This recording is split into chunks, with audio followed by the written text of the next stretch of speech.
All right. Thank you for joining Mukesh and I for discussing AppExchange best practices. So this is going to be one-on-one conversation. Mukesh and I will go today to look at what's AppExchange, what can we do about it, and also how do you govern, how do you make a decision, build versus buy. So we look into all these details. I think it's going to be a fun conversation. I just want to introduce myself. My name is Velu Palani, Executive Director and Head of Salesforce Platform Services at HCSC. And I also started the CRMCOE about a couple of years ago. And our goal was to educate our COE leaders, specifically on the Salesforce or CRM space, to create the best practices around COE. So today we will discuss more on the AppExchange.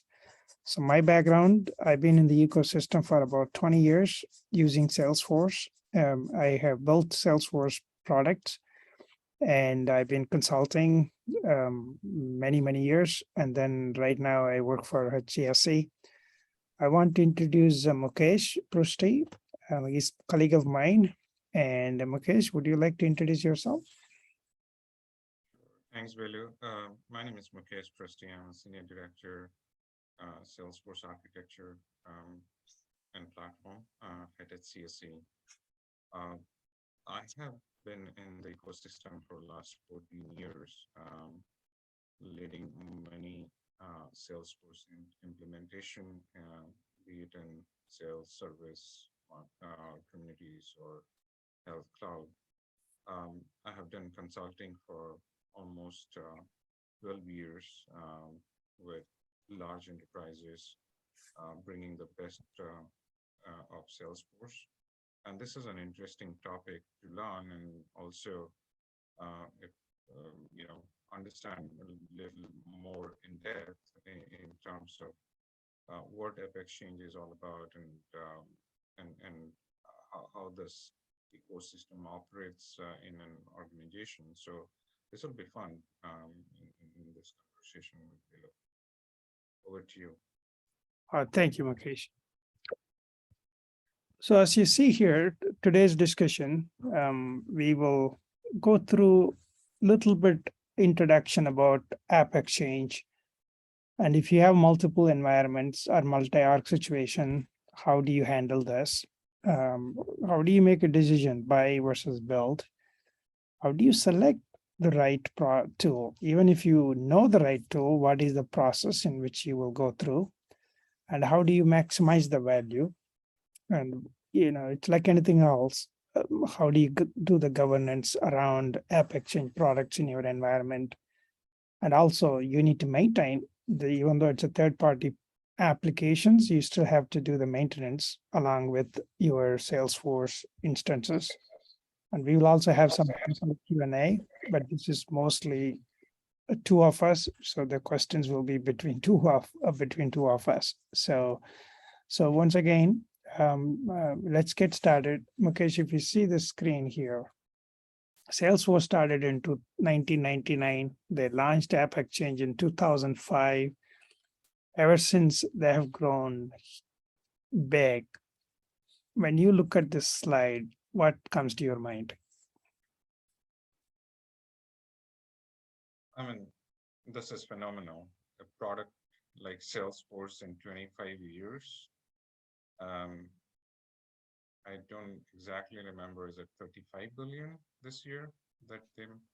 It's close to 30 plus billion, yes. But the largest cloud software company, they beat SAP. The beat SAP in their quarter, last quarter. So can you imagine a product that started as a CRM product, and now you look at the ecosystem where you name kind of the industry and they serve it. While we are talking about AppExchange, can you imagine there are ERP products on AppExchange? You would never imagine an ERP running on a cloud, but that's the power of this particular ecosystem on AppExchange. So yeah, I mean, by looking at it, this journey of Salesforce, the organic and inorganic growth both is phenomenal. And some of the products that they have acquired through, um, I think they're the best in their world. Oh, I think you summarized it really well, Mukesh. I mean, Slack has been the biggest purchase for Salesforce. I think they spent over $20 billion. I've seen pretty much like Heroku, Force.com, Chatter.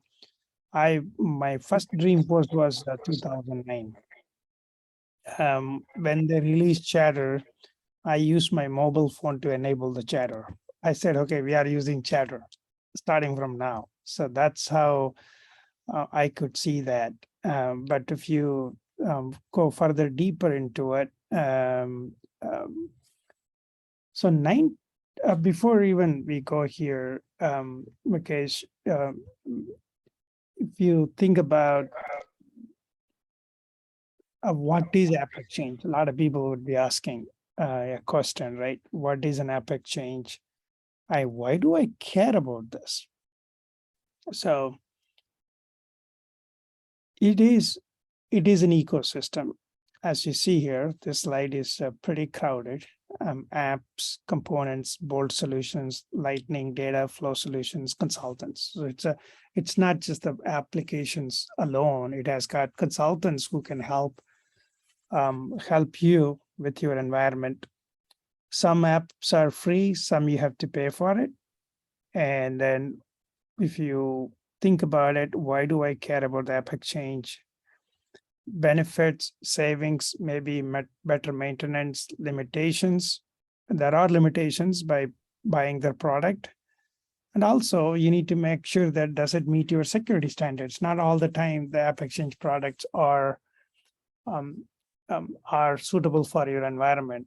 So, Mukesh, when you look at this, where is your thought? What's your experience in using App Exchange? Well, as I've spent more than a decade in consulting, um, and we have done large enterprise Salesforce implementation. There has been always a need of looking a product that can that has a readily available solution. And Salesforce, as a company, we're more focused on CRM, although they have evolved now. But there are many times that you have a problem and Salesforce doesn't have a solution.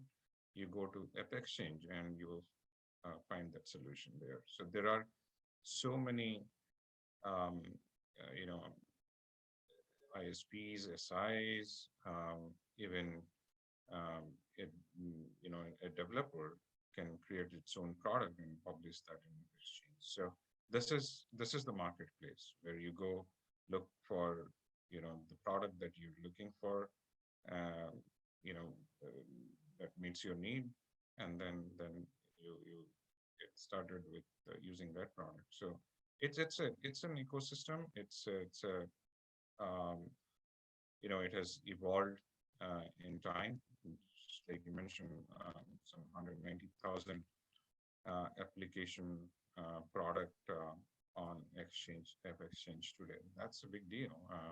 Sorry, 150,000 App Exchange apps. So that itself speaks the volume. And if you look at the next step that they have done is industry clouds, which is even um, if you look at SAP or Oracle, they used to primarily solve for ERP solutions, but here they are more specific to driving industry solutions. So it's very unique in a way.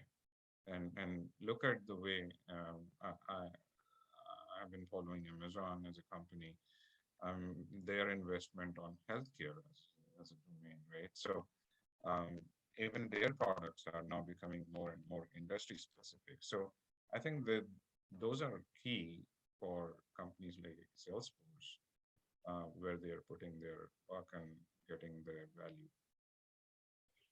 No, What's your take on that? it is. It's mind blowing, Mukesh. A lot of us, we've been veterans in the industry, specifically on Salesforce. My view on using AppExchange, many enterprises, small companies, they do tend to use more AppExchange because they don't have time or the budget to build custom build solutions.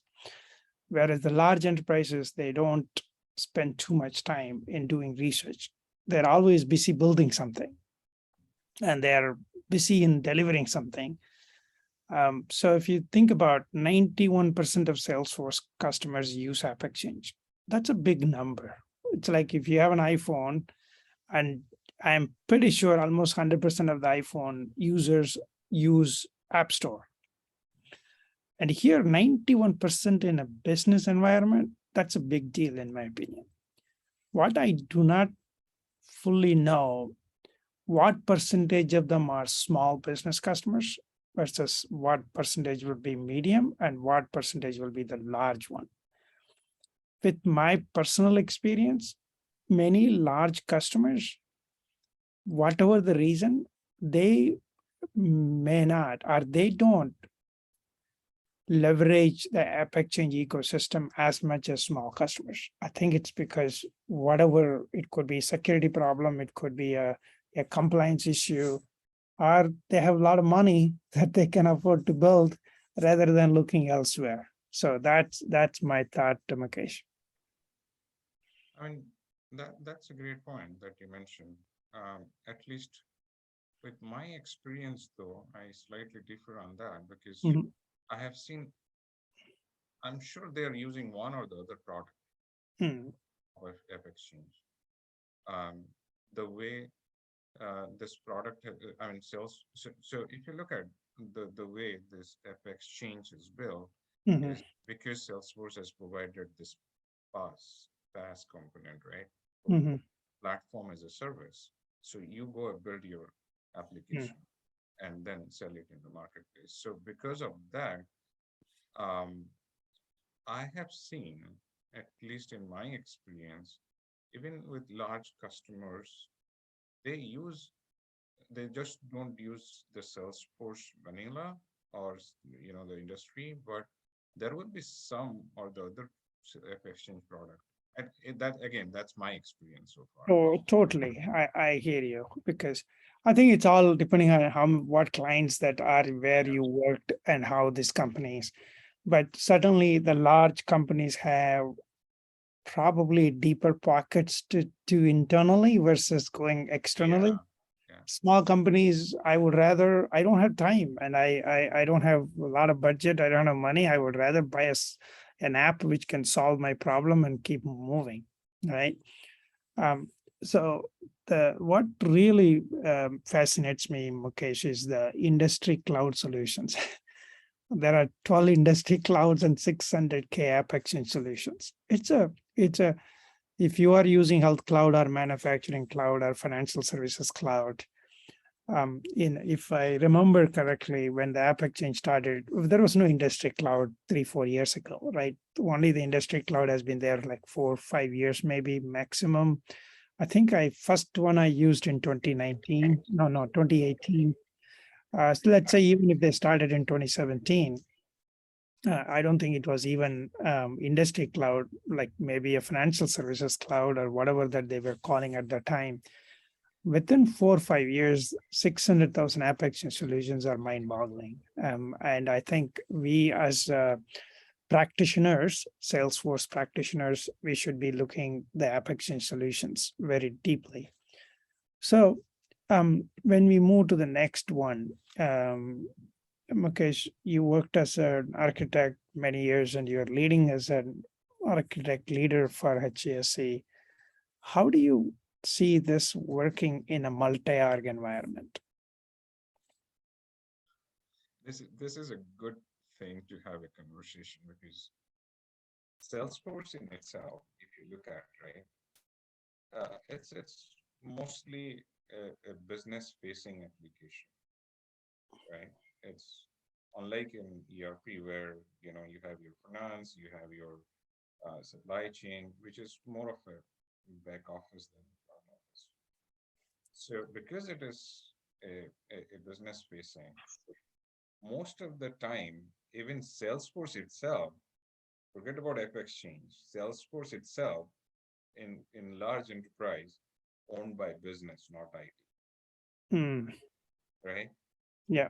So and this is a classic case of who owns this app, right? Whether it is the business, the IT product, or the COE.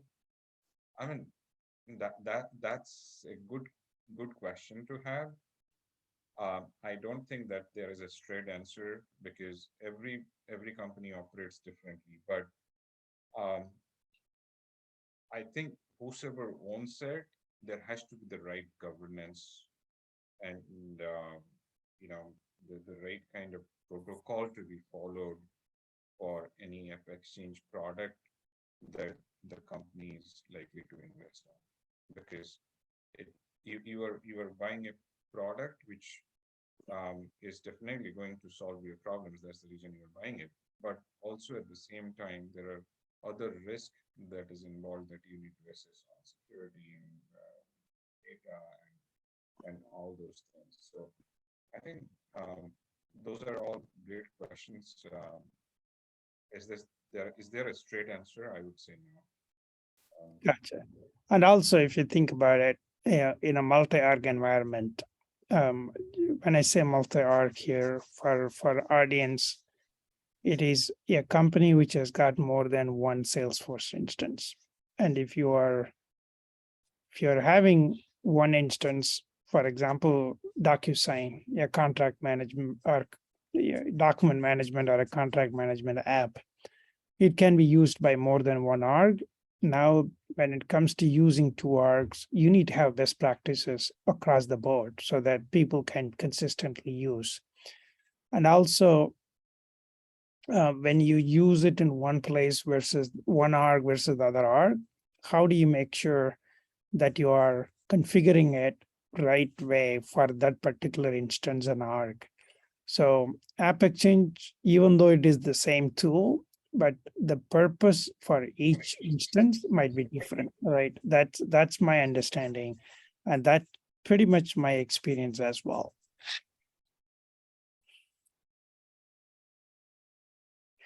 All right, so let's talk about build versus buy versus build versus partnering, right? So one of the things, Mukesh, as you all know, I mean, we are always intrigued by, should I buy one? Should I build? When do I partner with people to build my IP with either Salesforce or Salesforce partner, the AppExchange solution that can benefit me? So, how do you or can you help us understand buy versus build versus partner? Yeah, sure. I'll take an example with this, Mhm. right? So, large enterprise um, have different needs. Sometimes they have needs with respect to technology. Sometimes they have needs with respect to business. Um, what I have seen, and in many large organizations, when they have a business problem, what they start doing is they would go look, um, find a SI. They will come. They will invest time, energy, and cost and money, and they will just go ahead and just build that, right? Without knowing that there may be a Salesforce product that exists today in the marketplace, and go find that. And that can suffice most of your need. Now, in the process, what is happening is you build that product, but you have to look at the total cost of ownership when you build that product, Mm. right? Whereas when you buy the product, um, one is you own the product, right? There is investment, there is a capex, but also at the same time, there is someone else that is maintaining the product. There is someone else who is going to upgrade the product. There is someone else who are adding new features to the product. Yeah. All that you're doing is to use their product, and then you are, just like Salesforce, you get all the upgrades. Mm. Right? So I'm sure you understand what I'm trying to say in this case Mhm. about the benefits of buy versus build. I agree, but when you the challenge for us here is there a standard process? When do you build versus when do you buy? And how do you make decisions? Hey, should I buy? Should I build? I mean, it is very easy to buy something quickly, but we don't want to make sure that we buy something and we are stuck with it. Great point, right? Mhm. So Mhm. so there are a few things to keep in mind when we are buying a product. When we are buying a product, we need to make sure that that investment that we are making, we are making to the right product that definitely, I mean, it has to solve the business problem that we are looking for or the technology problem that we are looking for. But at the same time, there are many other things that we have to look at as um, from a security perspective, right? Are they certified? When I say certified, meaning with the industry that you operate, are they certified with HIPAA or high trust or SOX compliance or whatever that the company's requirements are, right? Then second is if you look at what kind of company that you are investing in buying this, because um, you know sometimes you may uh, buy a product which is great, but you are not getting the right kind of support Support. from Yeah. it, right? Mm. You need to have a kind of support and customer service for you to help you in problems. So that's another thing to look at.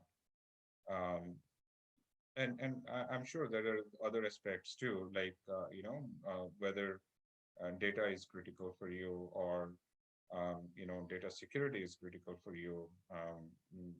In some cases, your data may be traveling outside of your Salesforce, or maybe outside of your country, region, whatnot, and then um, you know um, it may be some issues with compliance, your legal. So we need to be careful when making those decisions. But there are some products which are, where you think, there are technology upgrades or technology products that you need to, invest on. Like, let's say if you have to buy a CI/CD product, right? You don't want to build that. It'll Yeah. it'll be ever, it'll take forever for you to build a CI/CD product. Then you look for what are market. But I I would agree. also like to bring another concept of partnering, which I have seen as well. That many times I have seen, if you're a large enterprise, you can partner with Salesforce or even some of the Salesforce partner company where you have your IPs to it. You are, because you know the business, they help you actually build the product for you, but they, maybe you have a common partnering terms where they can sell the product in market, but that's another way to look at it as Oh, that's great. So the benefits of partnering. Also, I really don't not know what percentage of products out there which has got partnering component. So I'm pretty sure there would be some um, um, companies or some products out there that are more like a partner product. So if you go further deep, if you want to go deeper into the selection process, as you see here, number one, what problem are you trying to solve? How narrow and how broad the solution that you have that needs to be addressed?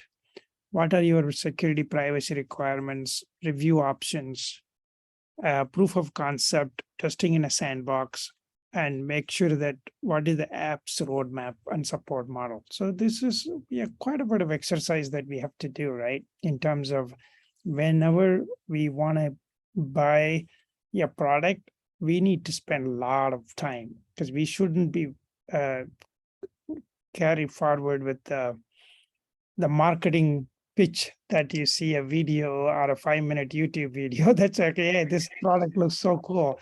Let's get it. It's not about the cost alone. Sometimes what happens, Mukesh, I've seen people, I have done it. Fortunately, I had a consulting firm that I ran for several years. I would just simply download. I like it, go download it. It's not about downloading an app. The cost of maintenance, even if it is free, it is so painful. So you got to be extremely careful, and it could violate your security process, or it could be even violating the compliance of your company. But fortunately, if you notice here, there is an app guide. So if you click on the app guide, if you go to appexchange.com and look for app guides, you will be able to understand how to go about looking at the process and how do you choose the right for your industry. I'm really excited about this one. So the app guide is available for industry collections. So with respect to the selection process, what are the things that anything that you don't see here, Mukesh, that people should pay attention to? Because the selection process could be a daunting task. You shouldn't be overwhelmed. What's your experience, or what do you would like to add to the selection process? Yeah, these are all great points, Velu. Hmm. One thing to add there is make sure IT is involved and are part of the decision making. Many times it happens that procurement will go, they will bring these companies together. Business will see it. They will then, um, I just don't want to call it out, but business will just swipe their credit card and they buy the product, right? But they will throw at IT to maintain that, to upgrade that, and whatnot. And that is where a word of caution to take that part of the selection process, IT should be in the core and not just procurement and business, because um, you are the ones who are going to be um, finally be accountable in the security and privacy and the roadmaps of that product and supporting business on that product. So Oh, 100% agree. And also, not only IT, the security team has to be involved. yeah, Especially the cloud ransomware is becoming so rampant. You just don't want to ignore the security of it. It's all the business might get excited, they want to have it. It's nothing wrong with that excitement, but we have to make sure the security is properly addressed. One of the things, Mukesh, with my experience, even with our current environment, we really liked the product. Security wanted to, they kind of agreed, but what happens is the company support was not there, and they couldn't even meet our, they couldn't even return our phone calls in a timely manner. So that's a sign that even though the tool may be a great tool, it might be solving a problem today, but it is not how you want to do it. You need to choose a company which has got a good support system, and the company has got a good financial background, or as much as possible, you need to do all the due diligence. So it's not about solving just your problem. It's just you have to look at the intangibles. So that's something that we have to pay attention. When you see anybody can build an app for AppExchange. As long as you meet the security requirements, any small company can build it. But is it what you want to do? Is it what you want to use, even though if it meets your needs? So fortunately, because we have 125,000 plus applications, you certainly can choose something which is meeting your needs and at the same time a good company background or a support system. Do you agree? Totally. Okay. All right. So let's keep moving. So it's a if you think about maximizing the value, it's like anything else. You are making a decision, build versus buy. And let's say if you choose to buy, and you have to go through a selection process, and then what happens after you implement, install, right? So maximizing the value is the key for us, right? So how do you maximize the value for your AppExchange product? Choose what you need, configure or customize on top of the app, understand the model, support model, understand your own support model. So understand how you are going to support the business users if you are the app owner, and what kind of support model that you get from the provider or the owner, the manufacturer of the app. Understand what happens to the data if you leave that vendor. So the biggest challenge that Mukesh I have noticed is a lot of times these apps, they also take the data outside of your org and then process it and send the information back. I wanted to hear your thoughts on how do you mitigate that risk. You can't say you can't take my data, but if you are taking my data, how do you make sure that we are protecting our intellectual property and the data? Yeah, so that's a good question, and I would I would have that part of the selection process. In Hmm. large enterprise, I have seen that apps, these app exchange are, it's not just specific to one region, but that's being used across globe. And every country has their own specific regulations for data, right? So look at Europe or look at China, they have their own regulations. So Hmm. make sure that uh, you know I part of the selection process, legal and compliance um, are actually being in not just being involved, but they're approving this because if it is if it is something that about data, we need to cover ourselves through legal and compliance because um, every every country has their own regulations. I And agree. I totally agree with you on that. Especially countries have different requirements. The maximizing the value of your app is should be secondary, but the security of safety and security of your data is more important than the maximizing the value. Oftentimes, hey, let's maximize the value. Let's see the ROI, but the ROI it should not be compromised against the security. yeah, Right. So that's that's the lesson learned that I always be mindful about. If you want to yes, everybody wants to maximize the value of the product or an AppExchange solution that you're doing, but always keep in mind that safety and security of your data is first, and then maximizing the value. So in your experience, Mukesh, we all it's all great, right? Everything boils down to money and the cost. How much is going to cost to do all these things? How do we convince the business owner the ROI on an app exchange? Is there anything different that we have to do compared to, let's say, you are buying a Salesforce license itself?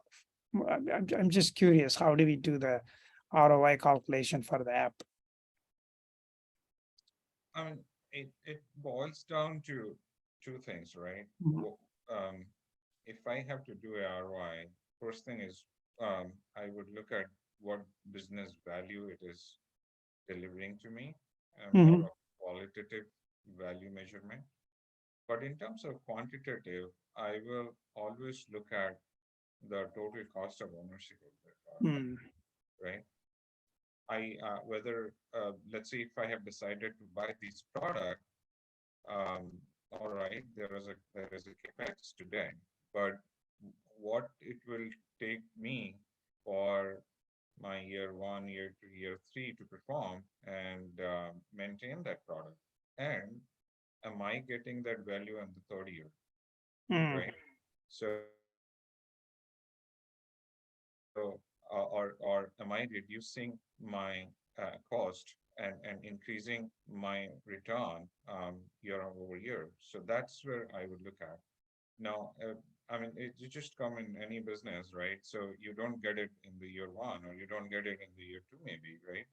But as you move on, you have to look at that this is not just solving your problem, but also it is uh, helping you in generating those values as well, right?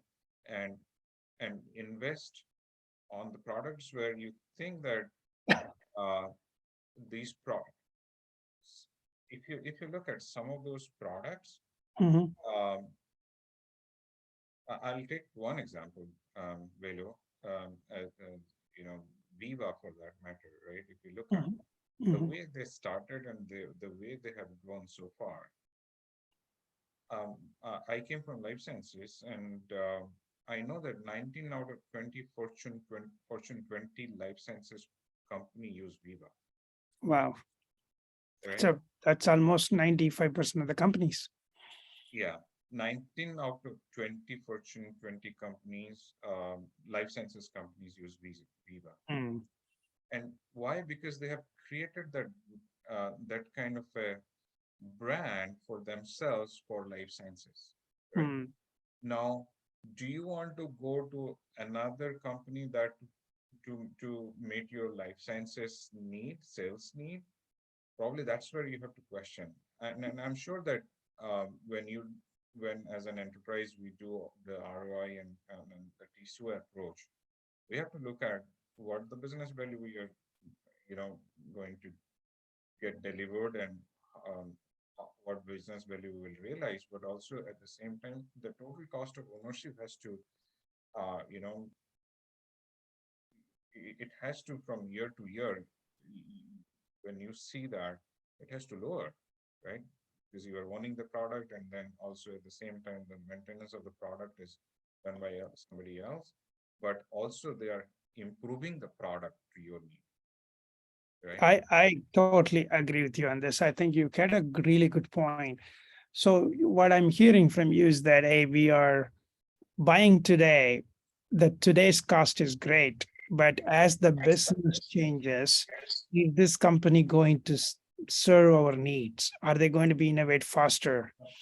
And are they going to be aligning with our industry trend? Right. That's those all things you have to look at. That's how you I'll choose. give you another example, Velu, with my experience.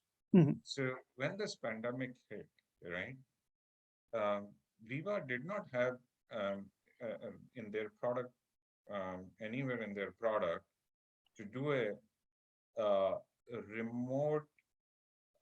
So it's not like your MD Live or um, any other patient, one-on-one kind of Remote care. Yeah. remote.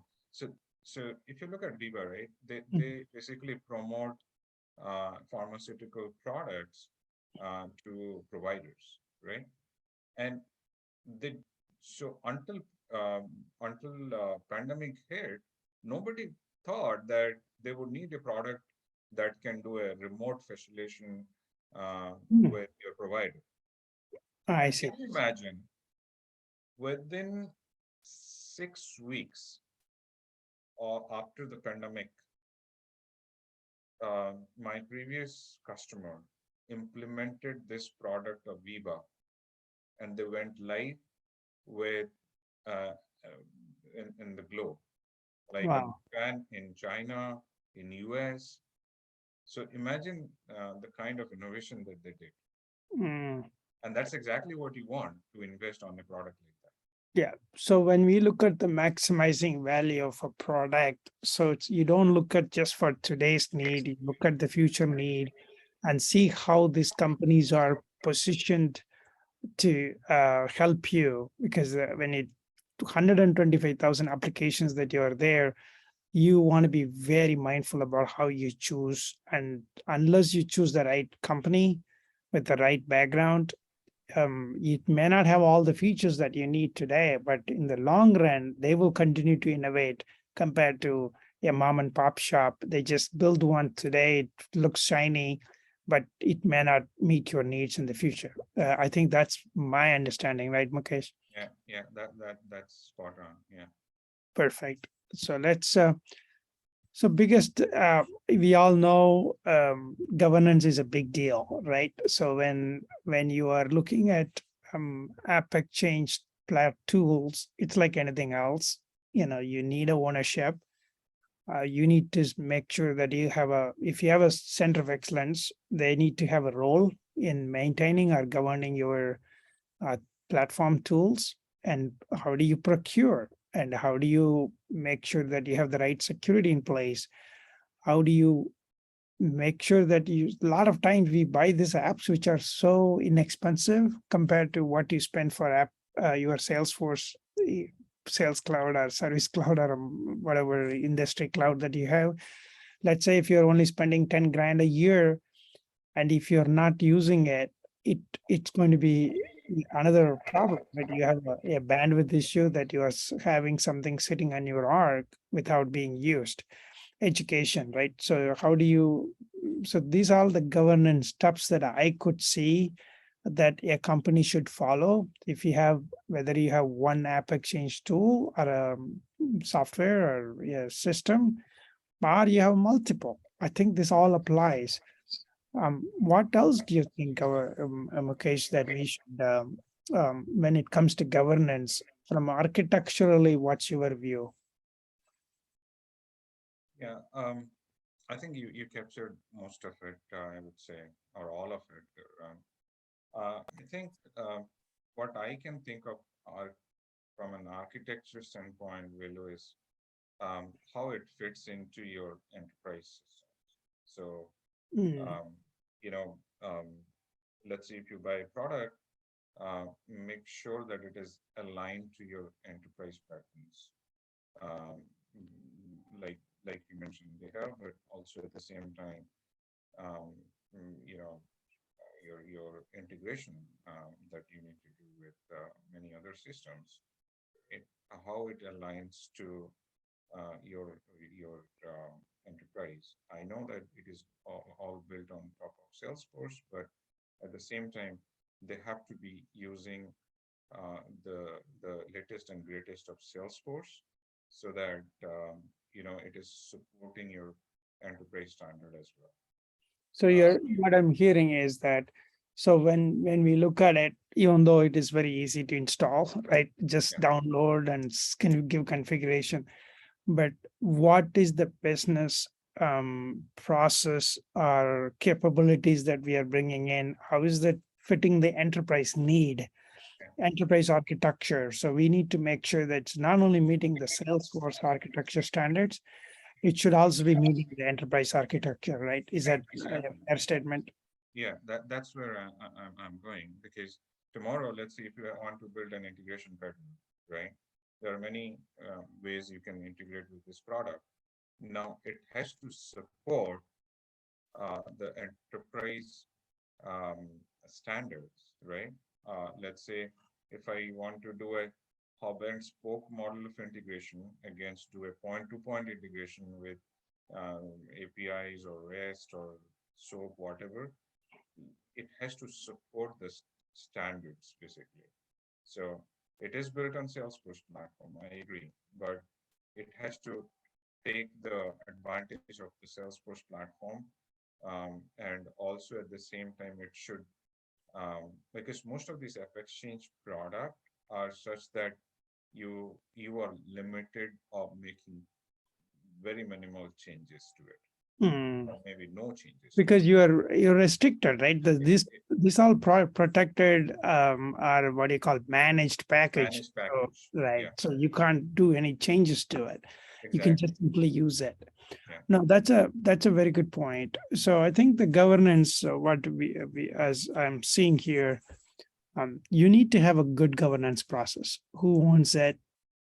How are you managing it? How are you procuring it? How are you renewing your license? Right, the cost when you buy it, it may be $35 a piece per user base per month, but you buy it for a year and make sure that your contract does not next year you don't get any surprise bills like, hey, it's going to be in it's meeting 10% increase, 20% increase, so it's going to be not sustainable. So we need to have that kind of governance.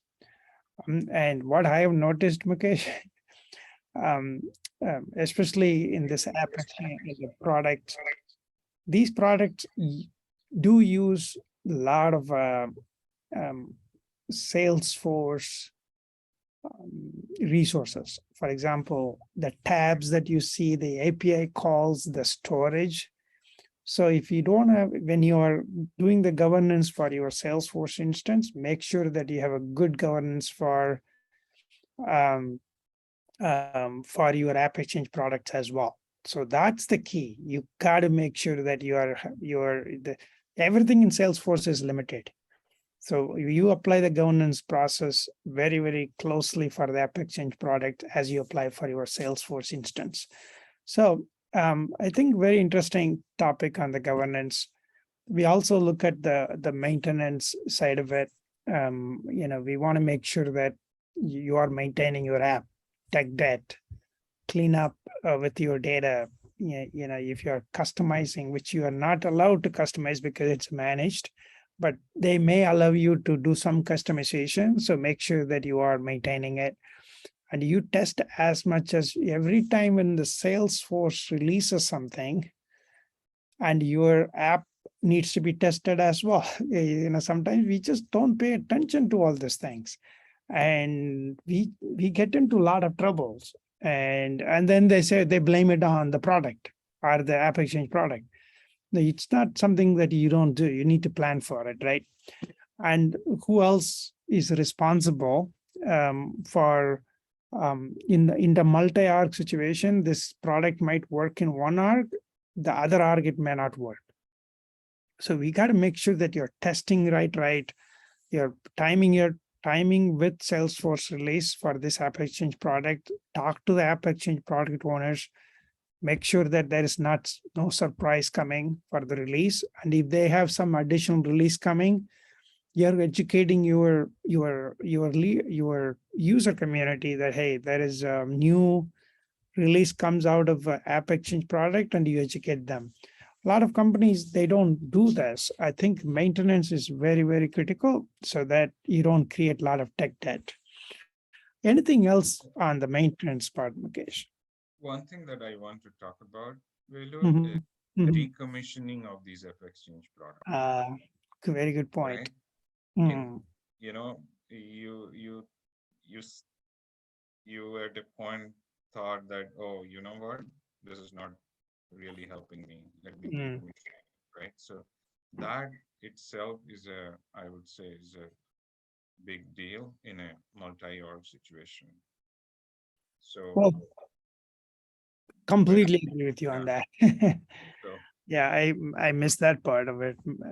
And during that's a good thing to keep in mind for the maintenance.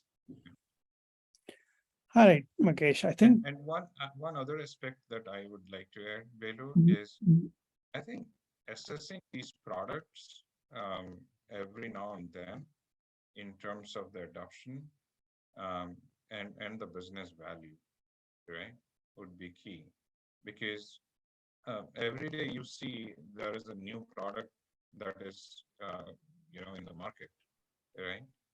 Um, so doing an assessment maybe half yearly or yearly of how, what do you think about that product against the competitor or competition?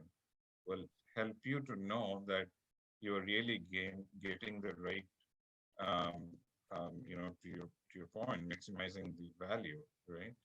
Because what happens if we buy it, we give it to business, let them use it, and then we really don't see, are we maximizing that value? So maybe assessment of that, um, at least half yearly or yearly, would, mm, you know take you to understand, is the product doing the right thing, right? I agree, totally agree with you on that. One of the things, Mukesh, as you see, AppExchange solution, it comes from large companies. So they will have success managers. They have a quarterly business review about your product and how you're using it. If it's a small company, they don't have the bandwidth. They may not have customer success managers for you to walk you through what's going on. So it is your responsibility to maintain these products and applications. And these do take a lot of resources, so we need to be considerate. So Mukesh, it's almost an hour, so we need to wrap it up. And I thank you for your time, and I think it's a fun discussion where at least we have some good understanding about what is an app exchange, what can we do it, and how do you maximize it, how do you govern at the same time, how do you maintain it. So I hope this is very helpful for our audience who's going to be listening to the presentation. If any questions, you are welcome to reach out to Mukesh directly. He's available on LinkedIn, and I'm available on LinkedIn as well. So if you have any questions, feel free to reach out to us, and we are happy to assist you in setting up some good practices for AppExchange solution. Mukesh, before you close, do you have any word of wisdom for us? No, thank you for having me, to talk through this. As you said, I'm available in LinkedIn, post away. But this was very fun, and thanks for leading the CRMCOE, Velu. This is Uh, insight. Perfect. Thank you, Mukesh. Have a good evening, and we will talk soon.